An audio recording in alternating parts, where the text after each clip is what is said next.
Hey ladies and gentlemen, welcome back. In today's video for 11.1, we're going to be breaking down the best melee DPS you could main heading into new season, and we're going to be ranking them best to worst. Now remember, at the end of the day, I always recommend to play what you find the most fun. I think every spec is viable at the end of the day. We just simply wanted to, point you in the right direction on what's the best out there right now in terms of rankings. We've done so much testing, but without further ado, let's jump right into it.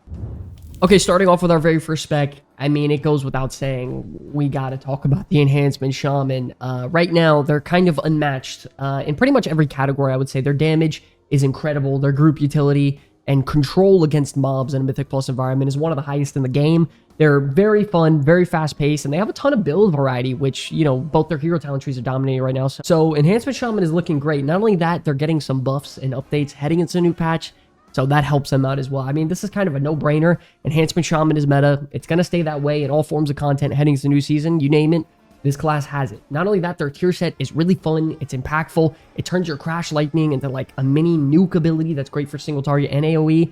I'm going to keep it short and sweet. Enhancement Shaman is phenomenal. They're going to stay that way. Great DPS class. Okay, next up, this is going to come as a pretty big surprise, but I'm actually putting Ret Paladin in the S tier. Now, before you start freaking out, there's a lot of good reasons for this. Ret Paladin is amongst one of the easiest classes in the entire game. A lot of their abilities in their toolkit is like a 2-for-1, which means they have multiple effects. For example, basic attack is generating holy power and dealing extra damage on its own. Then you have your Blade of Justice, casting Consecrate naturally on its own. You use your Wake of Ashes ability, it pops your wings. So you have so many things lining up, just naturally doing a few button rotation, and you're dealing so much consistent damage every 25 seconds or so. So the class is so well designed for, a Mythic Plus environment. It's very user-friendly, it's very fun, and is great thematically. Not only that, as a DPS, it brings some of the highest utility in the game. You have all your blessings, like Blessing of Sacrifice, Blessing of Protection. You have Lay on Hands. You have, off heals with Word of Glories. You have Battle Resurrection. You have consistent off healing with your passives whenever you use Divine Storm. So I think Retribution is S tier, not just for raw damage, because if this was your raw damage tier list, it would drop down, but they have so many other factors that come into play for this as well. Ton of consistent damage every 25 seconds, incredible utility, very easy to use, love Retribution heading into the new season. Not only that, moving on now at A++ tier, very close to S, is Arms Warrior. I'm going to be honest, I am a very big fan of Arms Warrior in 11.1. I think it's surprisingly close to S tier. If this list was about raw damage, Arms Warrior would be S, no matter what. But sadly, this isn't about all raw damage. There's a lot of factors that come into play. You have to involve utility, group composition aspects. Sadly, Arms Warrior does not check the boxes out there. I will say I love the rotation as well. Very, very simple, very straightforward, and goddamn does this spec hit hard. It is very fun popping on your cooldowns, and you're hitting like 8 or 9 million damage cleaves, 10 to 11 million damage, demolish abilities with your hero talent tree. It is so much fun, man. When you get your damage rolling, you're just destroying everything around you. Very, very, very satisfying. I think Warrior is going to absolutely be back in general, but in specifically, Arms is going to be the top of the tier list for Warrior heading into the new season. Very, very fantastic spec. Hopefully they get some utility in the nearby future, maybe a new raid buff, maybe some sort of, debuff they can apply to enemies, but I think Warrior's looking good so far. Next up, though, we do have to talk about Havoc, man. Havoc is absolutely rising in the tier list right now. It's another spec that I'm glad it saw some buffs heading into 11.1 because, man, it needed it. This spec was in a spot where it was just middle of the pack and, it was just average. It was just forgotten. No one really knew it was even there. I think the Eldrachi Reaver hero talent tree got some nice updates, and I love that Fellblade, you can use it after you use your Vengeful Retreat to sort of animation cancel and dive right back into combat. It feels very nice. Not only that, I would say there's a really nice skill ceiling when it comes to Havoc Demon Hunter and using the Eldrachi hero talent tree, trying to tie in those windows of, being in Metamorphosis by using I-beams and then getting your, 6-bladed strike death sweep off during your inertia windows. It's not something that's like easy to do, but damn, it's so satisfying when you pull it off and get those 3 things going at once. I think everybody really loves the class fantasy of Havoc, but because it's dealing such great numbers after the buffs, I think this spec is honestly going to surprise a lot of people. Overall, I'm loving Havoc from a damage and utility standpoint. They bring that 3% magic damage debuff. They got Darkness, which is a pretty good defensive, cooldown for your group. Short cooldown kick. Havoc is in a pretty good spot, and I'm very happy with it overall. But next up, I would say by far the biggest surprise on both the ranged and melee DPS list has to go the Feral Druid. Oh my god, this is a massive surprise. I'll say up front that Feral's bleed damage, because of the tier set bonus, deals so much damage, and because Primal Wrath doesn't have an AoE cap, you could put your rip on every target around you and deal some crazy AoE damage over time. You'll be having your rips hit for like almost 1,000,000 damage if they crit, and you got all your procs going. It is very, very fun. I've always loved when Feral's all about their bleed damage personally, and you know, you're spinning plates and you're keeping your buffs up. You're trying to get your procs going, and you're getting everything lined up and targeted properly. In my opinion, it's a lot of fun, and that's what I love about Feral the most. So from a damage standpoint, Feral Druid is some of the best in the entire game, in my opinion. Not only that, it isn't too difficult to pull off, so I think from that perspective, they're in a really good spot also. Also, Feral brings some pretty nice utility. You know, they bring their Battle Res, Mark of the Wild for the versatility. They have their Incapacitating Roar for the interrupts, their Kick, their Vortex. So you can do a lot of different things. You have Curse and, you know, poison removal stuff. So I don't think Feral's utility is in a bad spot either. So overall, damage is very high. Utility is very high. Holy shit, Feral Druid might be a problem this season. I'm going to be honest. I think this is one of the better melee DPS in the entire game. And it's a really big surprise to me. Thank God they made some changes and made them, you know, better overall for their bleeds with their tier set. And I think they're going to do very well after they acquire it. And they're going to dominate if all of this keeps up. Now, moving on now. We do have to talk about the Windwalker Monk. Now, Windwalker is going to A tier. I do think Windwalker is in a pretty damn good spot overall. They got some nice class changes to their, you know, stats for like Mastery and Haste, which were their main stats. And they got a new ability called Slicing Winds that actually hits very, very hard. And, you know, their damage profile inside of cooldown windows is high. It's always fun when you're popping cooldowns on your Windwalker. You're popping that Fist of Fury, you're spinning Crane Kick, and things feel good. The biggest gripe for Windwalker for me is, of course, all of their abilities have some sort of AoE limit, right? Or deal significantly reduced damage, you know, beyond the 5 target cap. So it's the case with Spinning Crane Kick, Fist of Fury, Whirling Dragon Punch. So you won't really be able to keep up with classes that don't have that, such as Fire Mage, Enhancement Shaman, Destruction Warlock, classes like that, you know?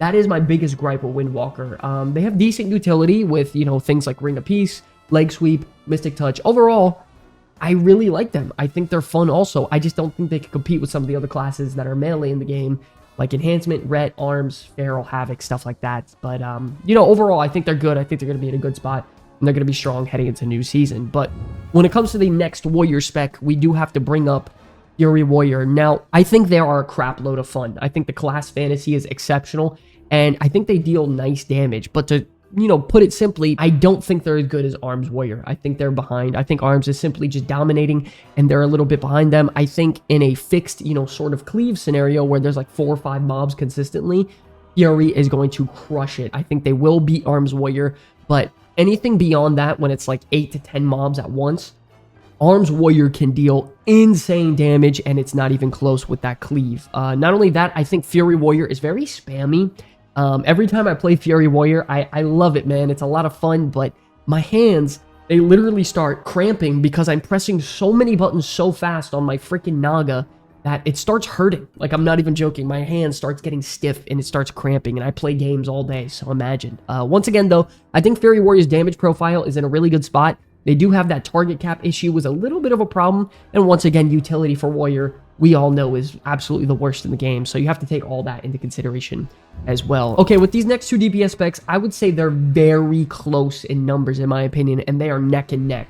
First up, we got the Frost Death Knight. Now, I think the theme and damage numbers of Frost Death Knight are exceptionally high. I think they're in a decent spot. I do, however, think they got nerfed and dropped from previous season, and if we were talking about just pure raw damage numbers, there are better specs out there. Enhancement, Destruction Warlock, Fire Mage, Arms Warrior, you know, all these specs deal more damage, but something I've never really loved about Frost DK is that you're all about that Breath of Sindragosa and getting off those chain AoE obliterates to keep the Sindragosa rolling over and over again, and you're dealing your AoE damage, and you're using your Rhyme procs and stuff like that. Personally, it's just not something that's been for me. I know there are a lot of people out there that really, really love that playstyle, but it's just not for me. I think their tier set bonus is also okay at best. I mean, from the game, you know, playing inside Mythic Plus, all the testing I was doing, it didn't feel like anything spectacular to me.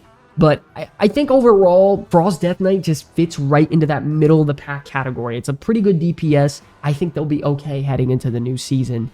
Moving on next, though, we have its brother, the Unholy Death Knight. I think these two are about tied. I think Unholy is in a pretty good spot. I think it's one of those classes that does take some skill expression to, fully understand and really get the full potential out of them compared to Frost.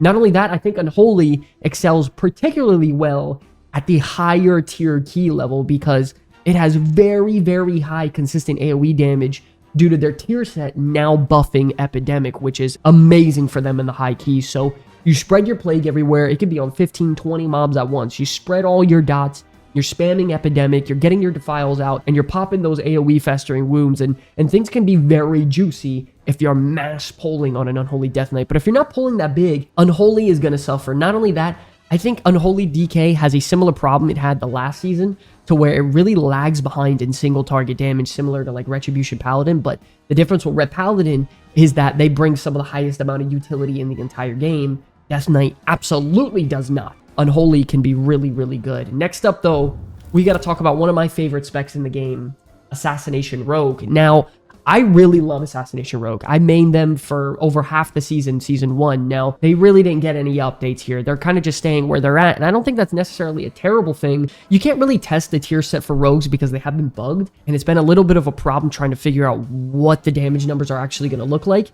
However, with their tier sets, I think Assassination will just be a solid DPS spec. I think it's a really effective tier set to just enhance their damage overall with bleeds and their finishers, which is literally what they're all about. You're getting like 2, 3, 4 million damage and venoms out there with all your dots as well. It can really amp you up to the next level. They lack utility. You have classes out there like Ret Paladin, Enhancement Shaman, Frost Mage, Fire Mage, Destruction Lock.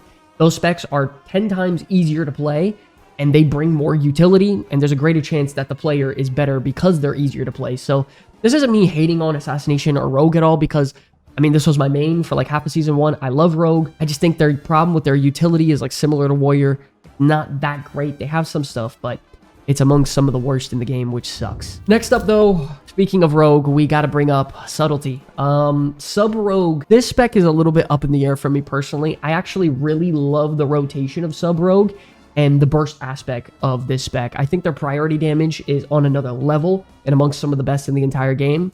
I just think there's a lot of room for error on Sub Rogue if you do not know what you're doing. It's one of the most punishing specs in the entire game because you have very short windows of 6 to 8 seconds of bursting, and then outside of them, you're pulling your combo points, you're building them up for the next go window, and you're trying to get your cooldowns up and running for a proper timing. And it's not that easy. It's very hard. And sometimes I think Sub Rogue, just the juice isn't worth the squeeze. It's just not worth the headache, in my opinion. Why would I play Sub Rogue when I could play something very, very easy like Havoc or Arms or Ret or Enhance and deal way more damage and just have so much more mental energy to do other things? Not only that, have more utility. So I do think this spec is a little bit of a blech place.